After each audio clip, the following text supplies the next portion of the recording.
त्यांच्या दातृत्वामुळे कर्तृत्वामुळे महाराष्ट्र आज 1 ट्रिलियनची इकॉनॉमी होती आणि ज्यांची कृतज्ञता या ठिकाणी व्यक्त करण्यासाठी आपण जमलेलो आहोत ते माझे नेते, या दुष्काळी जनतेचा खऱ्या अर्थाने देव आमचे राज्याचे मुख्यमंत्री आदरणीय देवाभाऊ, उपस्थित नामदार श्री शंभूराजे देसाई साहेब, श्रीमंत छत्रपती शिवेंद्रराजे भोसले साहेब, ग्रामविकास मंत्री आणि आपले भूमिपुत्र आदरणीय जयकुमार गोरे साहेब, आदरणीय आमदार राहुलदादा, आमदार महेश शिंदे, आमदार अतुल बाबा, आमदार मनोज दादा, आमदार रामभाऊ सातपुते, आमदार संतोष पाटील, जिल्हाधिकारी साहेबांचं मन चुकून आमदार म्हणून गेले कालपासून, काहीतरी वेगळे संकेत आहेत आणि ज्यांनी आपल्यासाठी सर्वांसाठी या मेहनत घेतली या तालुक्याचे लाडके आमदार आदरणीय आमदार सचिन पाटील साहेब, आमदार माजी आमदार रामभाऊ, माजी आमदार राजन मालक, SP जोशी साहेब,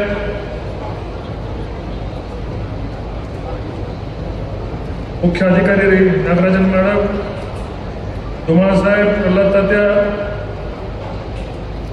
सर्वात महत्वाचं ज्या लोकांच्या मनाच्या अभियंत्यांना आपण या ठिकाणी पोहोचलो त्या विभागाचे उपमुख्य सचिव महाराष्ट्र आदरणीय कपूर साहेब, आदरणीय गुणाले साहेब, आदरणीय धुमाळ साहेब, कार्यकारी अभियंता कोडलकर साहेब, वेगवेगळ्या विभागाचे BWDचे कार्यकारी अभियंता जाधव साहेब, सर्वांचं मी या ठिकाणी आज हा कार्यक्रम आपल्या श्रमामुळे आपल्या ताकदीमुळे हा कार्यक्रम फलटणचा होत आहे. मी आपल्याला पत्रकार बंधूंना, जमलेल्या माझ्या या ठिकाणी लाडक्या बहिणींना, माझ्या शेतकरी बंधूंना मनापासून मी या ठिकाणी धन्यवाद देतोय.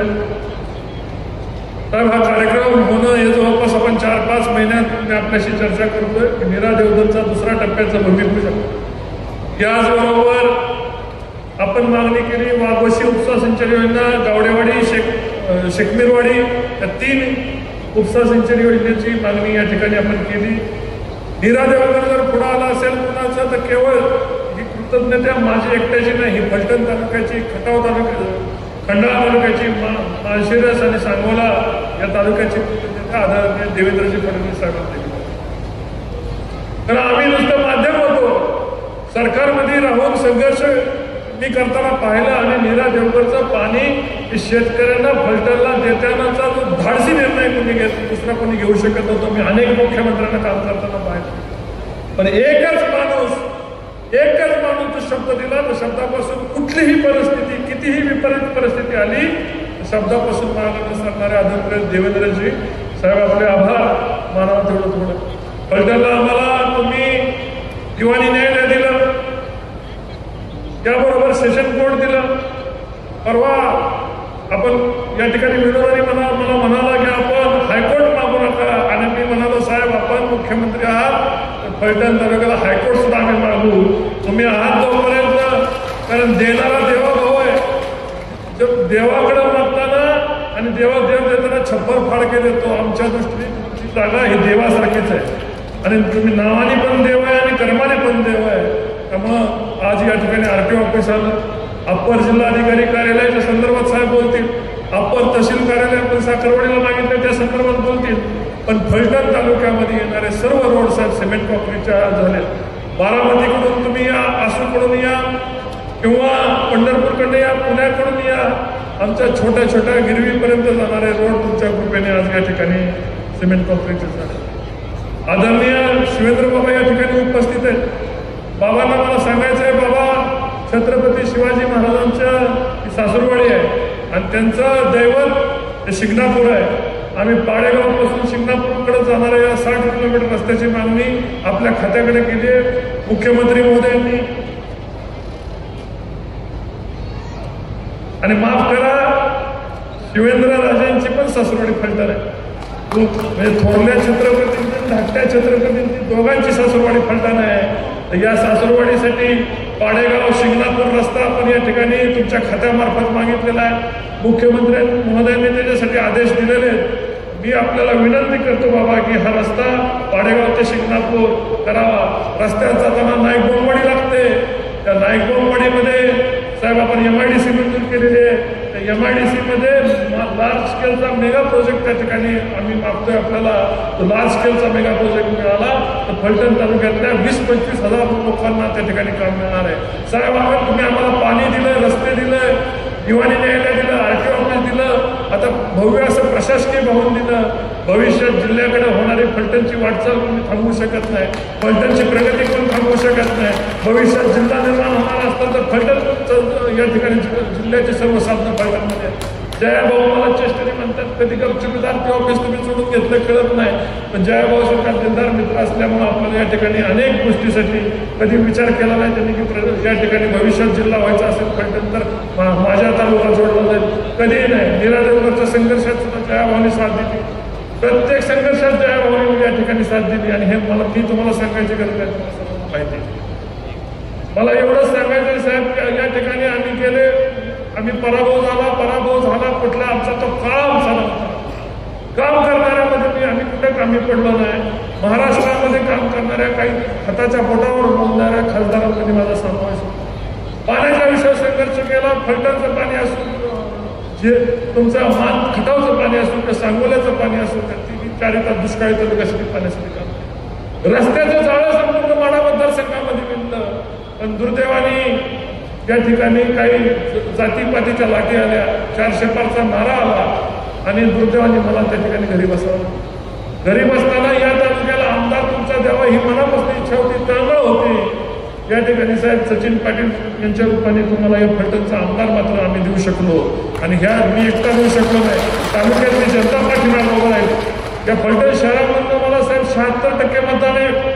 त्या लोकसभेला 76% आणि आमदारांना 74% मतदान आहे शहरामधनं. त्यामुळे शहराची भावना काय आहे आपल्या लक्षात यायला पाहिजे. विरोधकांना केवळ 20% 22% मतदान आहे. पण साहेब आम्ही या ठिकाणी ठरवलं, मी काय सांगितलं तालुक्याला, आपल्याला बदला घ्यायचा नाही. काय करायचंय? काय करायचंय? बदला म्हणायचा. आम्हाला साहेब आम्हाला कुणाचा बदला घ्यायचा नाही. मी जेव्हा विधानसभेची निवडणूक जिंकली त्याच वेळेस या ठिकाणी सांगितलं होतं की आमच्या विरोधात रामराजे असतील किंवा त्यांचे कुटुंबीय असेल, एकाने त्यांच्या दारात फटाकडे वाजवायचे नाही, एकाने त्यांच्या विरोधात घोषणा द्यायची नाही, एकाने त्यांच्या दारात मुलाला घेऊन जायचे नाही. ही संस्कृती पाळायचं काम आम्ही केलं. आणि ती संस्कृती कितीही वाईट प्रसंग आला, कितीही वाईट आरोप झाले. माझ्या ठिकाणी या ठिकाणी 2-3 दिवसापूर्वी एका भगिनीचा मृत्यू झाला. मृत्यूचं कारण हातामध्ये घेऊन ठेवलं. पण माझ्या बाबतीत या ठिकाणी राज्यामध्ये आपण येऊ नये म्हणून गलिच्छ असं राजकारण झालं. राजकारणाला साहेब या लोकांना परिस्थिती माहिती, रणजित निंबाळकर कधी चुकला नाही. वयाच्या 16व्या वर्षापासून मी काम करतोय साहेब. वयाच्या 16व्या वर्षी रस्त्यावर कॉन्ट्रॅक्ट होते. घरातला 1 रुपया न घेता मी बाहेर पडलो. वयाच्या 16व्या वर्षी काम केलं. 18 वर्ष दुधाचा प्रकल्प उभा केला. हजारो शेतकऱ्याला 10 लाख लिटर दूध संकलन केलं. एका शेतकऱ्याचा 1 रुपया कधी राहून दिला नाही. आज स्वराज कारखान्याच्या माध्यमातून काम करतोय. तालुक्यातला सर्वाधिक दर या ठिकाणी कारखाना चालू झाल्यापासून देतोय का नाही? रुपया कधी कुणाचा राहिला का? साहेब अडचणी असतात, दुःख असतं, पण सगळ्यांच्या वेदनाला आम्ही रे सामोरे जातो. माझ्या मुलींच्या सायकली तालुक्यामध्ये सर्वात तुमच्या वाढदिवसाला आम्ही संकल्प केला. आम्ही तुमची जाहिरात देत नाही, आम्ही तुमच्यासाठी फुलाचा गुच्छ घेऊन देत नाही. तालुक्यामध्ये आम्ही निश्चय केला की माझ्या देवाभाऊ सगळ्यांसाठी करतात. आपण देवाभाऊंच्या वाढदिवसाचा संकल्प करा. 20,000 सायकली या ठिकाणी या तालुक्यामध्ये आम्ही लोकांना आमचा संकल्प आहे. आज दिवाळी माझ्या लाडक्या बहिणीचं जवळपास 30,000 कुटुंबामध्ये दिवाळी आम्ही दिली. ती दिवाळी देवाभाऊंच्या नावाने आम्ही दिवाळी दिली, कारण आम्ही लोकांच्या हृदयाशी जोडलो. आमचं काम मला माहिती नाही भविष्यात काय होईल, कुठला मतदारसंघ राखीव होईल, काय होईल, भविष्यात संधी मिळेल ना मिळेल. लोक म्हणतात मला की खासदार झालं तुम्ही सगळीच कामं एकत्र आणली. मी म्हटलं कामं इन्स्टॉलमेंटमध्ये आणणारा रणजित निंबाळकरचा स्वभाव नाही. मला तालुक्याला आज हे दिलं, 5 वर्षांनी दुसरं दिलं, 10 वर्षांनी दुसरं दिलं.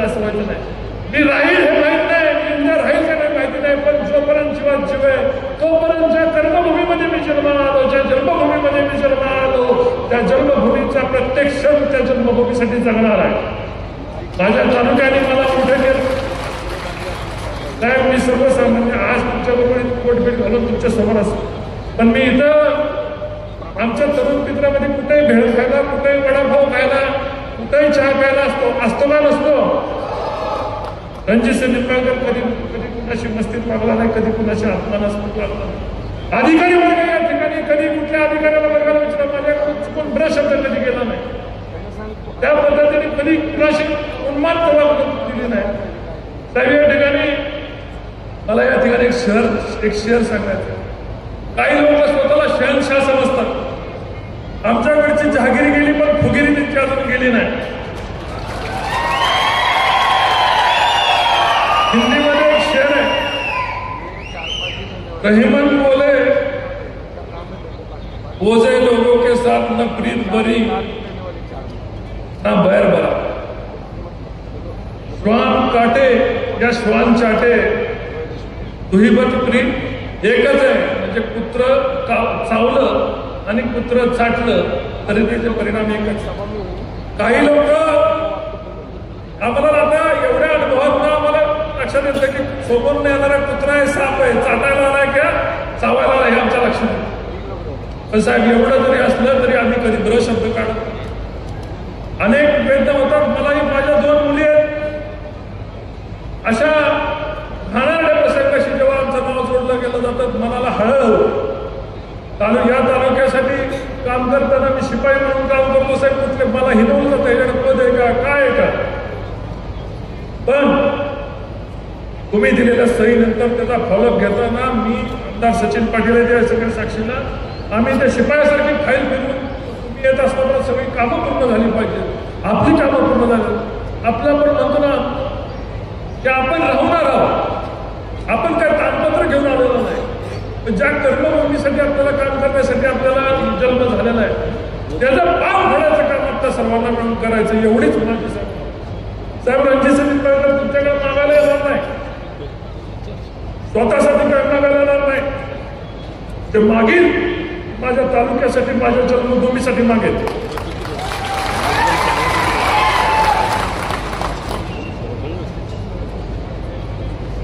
दादाला एक शेर सांगतो.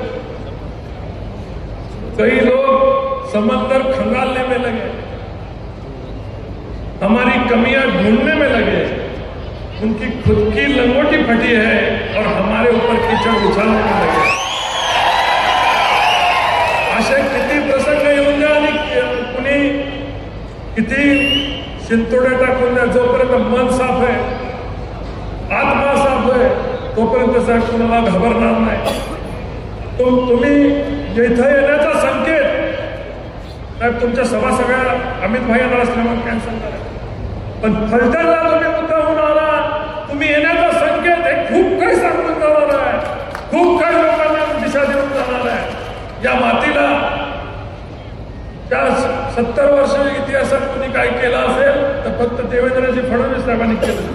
आणि तुमचे उपकार हे आमचे माझ्यावर आहेत आणि माझ्या तालुक्यावर आहे. आयुष्यात जेव्हा काय करण्याची संधी होईल, आमच्या कातड्याचं जोडं जरी करण्याची वेळ आली तर रणजित निंबाळकर मागं पुढं पाहणार